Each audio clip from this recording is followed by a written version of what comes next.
Good morning sa ating lahat mga kaibigan. Andito na naman tayo sa ating usapang magmamano po.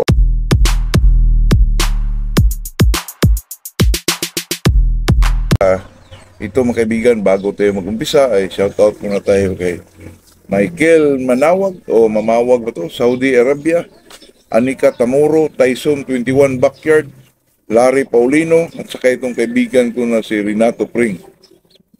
Itong si Renato Pring kaibigan ay mabuting kaibigan at saka businessman po. Itong pag-usapan natin ngayon mga kaibigan ay itong tungkol sa lemon bloodline. Bakit may naglabasa na patatangkad na lemon na ngayon mga kaibigan? Ito ho ang pag-usapan natin kasi ang nalalaman ko pag ikaw ay mag-breed ng lemon, pure lemon, tinatawag nila, ay talagang medium station. Iba nga, talagang mababa talaga ang limon. Ay kasi nalaman natin dyan sa natin na si Sir Lancid Latore, si Aing Aranita, ito si Boy Lidisma, marami po, si Dicky Lim, at saka itong number 1 na maraming manok mga kaibigan na talagang pinipreserve po, itong si Peter Oy. Nalalaman din natin ito tungkol through social media mga kaibigan. Kaya tayo naman bilang isang magmamanok, open tayo sa lahat ng pamamaraan o basta tungkol lang sa manok mga kaibigan. Tayo hindi nagano sa lahat ng bagay tungkol sa pagmamanok po kasi tayo ay kung ano lang yung gustuhan natin, kunin natin. Hindi tayo mag-predict o mag-judge sa isang bagay na alam naman natin na itong pagmamanok ay iba-iba tayo ng paniniwala po. Depende na lang sa tao yun mga kaibigan. Kaya mga kaibigan, sa lahat ng pamaraan, kahit saan dyan, kahit tungkol saan yan, basta sa manok, ay talagang manalo pa rin po. Kahit sino dyan mga kaibigan. Kaya sa akin, sa atin dito ay changes of ideas lang po tungkol sa pagmamanok. Kasi doon natin ma-improve yung pag-aalaga natin, pag about sa conditioning, kasi sa manok naman kaibigan, wala naman talagang nakapag-dominant sa sabong po. Kaya sa atin, bilang isang magmamanok, gusto natin marami tayong panalo, kung ano man yung narapat na ibigay natin o ilagay natin sa manuka natin, sa mga alaga nating manok, yun lang nagustuhan natin po. Yun lang mga kaibigan. Kasi itong lemon bloodline mga kaibigan, ay alam naman natin na medyo mababa talaga yun. Kasi dati pa, ilang bis na ako nakamanok niya mga kaibigan, pero hindi ko lang alam kung yung inalagaan ko dati ay mga pure lemon ba talaga. Kasi sa Mindanao ako dati pa mga kaibigan, bata pa ako, may lemon ako eh. At saka, pero yung mga manok na nahawakan ko na lemon, talagang mababa po. Yung medyo nag-college ako, may lemon pa rin ako, pero mababa pa rin mga kaibigan. Ito'y light hackle po sila, at saka ilulig. Yung iba naman mga limon mga kaibigan ay yung green legs, pero gusto ko sa limon yung ilulig talaga, at saka mga pikom. Marami namang ang talaga lang limon yung street comb, pero may mga limon din mga kaibigan na pikom. Gusto ko yung pikom na ilulig, limon, light hackle, parang sweeter rin mga kaibigan. Pero yung limon mga kaibigan, napakaliit ang mukha po yung limon. Dati nahawakan ko po. At saka yung limon talaga ay mayroon silang isang palo na may kalalagyan talaga kalaban po. Ilang bisis ko na yan mga kaibigan nakita. Pero yung mga limon na nahawakan ko ay galing talaga sa Pulod, Negros, yung mga dala din ng mga kaibigan natin, yung mga pinsa natin. Kaya itong pag-usapan natin kaibigan na medyo may lumalabas na mga nagtangkarang limon po. Ay kay Montero, nakita ko medyo matangkad na eh. Sabi ni yung kaibigan, yung natin, yung idol natin na si Sabong Pinas, ay medium lang daw. Hindi ko pa nakita nakita lang sa social media mga kaibigan, pero kasi iba kasi yung sa video at saka sa personal na makita mo talaga. Para kasing matangkad tingnan doon sa video po. Pero sa nakita ko kay idol natin na si Sabong Pinas, ay ito mataas talaga mga kaibigan. Saka may nakita din ako na dito lang sa lugar namin na medyo mataas talaga na limon po. Limon, mga piko, mga street comb po. Isa pagkakaalam ko yung limon, kaibigan, hindi ko lang alam na kay Lancy, matagal nang nagbi-breed si Sir Lancy Latore. Idol natin yan. Ay, talagang, ano po, wala pong, meron siguro, pero sa kadalasan, kaibigan, sa karamihan talagang limon ay na nakita natin kay Sir Lancy po, ay mga medium station na talaga. Matagal na yan nagbe-breed, mga kaibigan.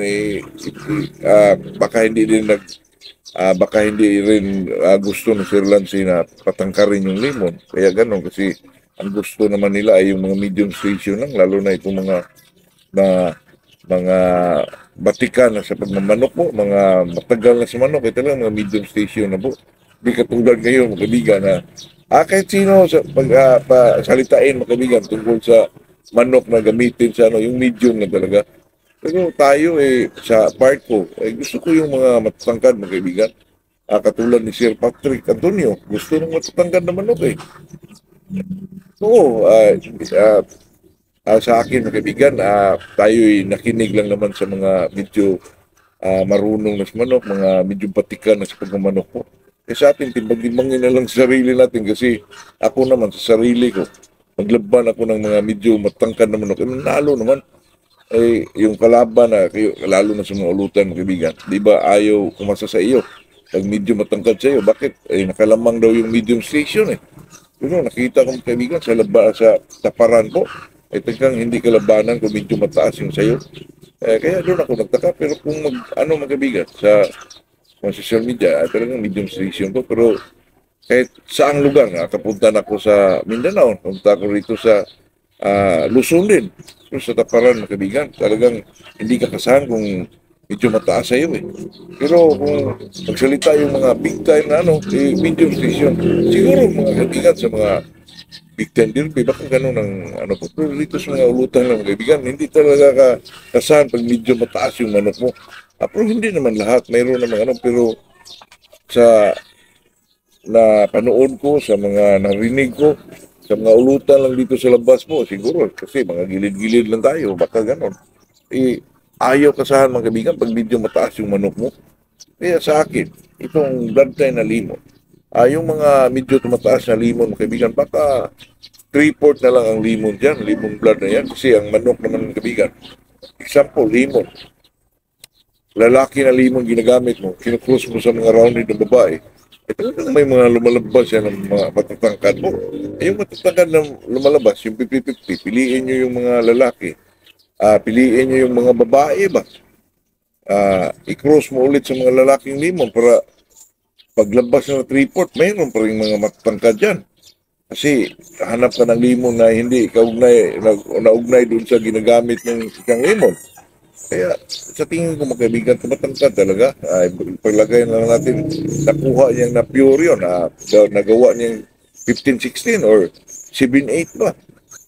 Pwede siguro yung mga kaibigan, nagawa ng paraan para, kasi sa mga batika na nagbibreed ng mga limon, mga kaibigan, ay sa tingin ko wala talaga akong, lalo na itong mga medyo mga na sa mga sabong, sa mga bigan, legend na sa sabong.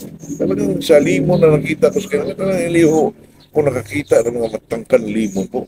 Kaya comment din kayo kung may nakita kayo, kasi sa mga baguhan ngayon, mga kaibigan, di naman siguro baguhan, sa mga bagong limon na lumalabas, may nakita akong medyo matatangka na po.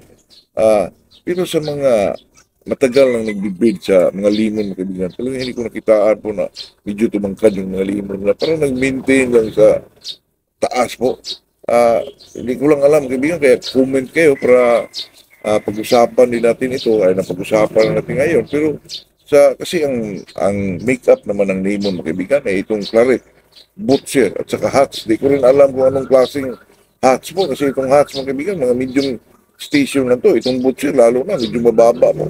At saka itong claret, talagang medium din, mga kaibigan. Kaya sa atin, pag may mga, siguro pasukan ng roundhead, medyo tumataas yan, kaibigan. Kaya yun lang po, yun lang ang parang ako din na nag-discuss ito. Parang may tanong din ako sa sarili, mga kaibigan, kung bakit may naglalabasan na po na mga limo na medyo matatangkad na po. Ito ba'y pure? Ito ba'y, hindi ko lang alam, mga kaibigan. Kaya na topic ko na ito kasi gusto ko rin malaman. Pero sa pagkakaalam ko, ang limon talaga na mga tinatawag ng mga puro, na nandyan sa mga batikan ng breeder po ay talagang medium station na po. Ayan lang mga kaibigan. Yan lang ang aking topic na medyo nagtanong din ako. Kaya good morning sa ating lahat po.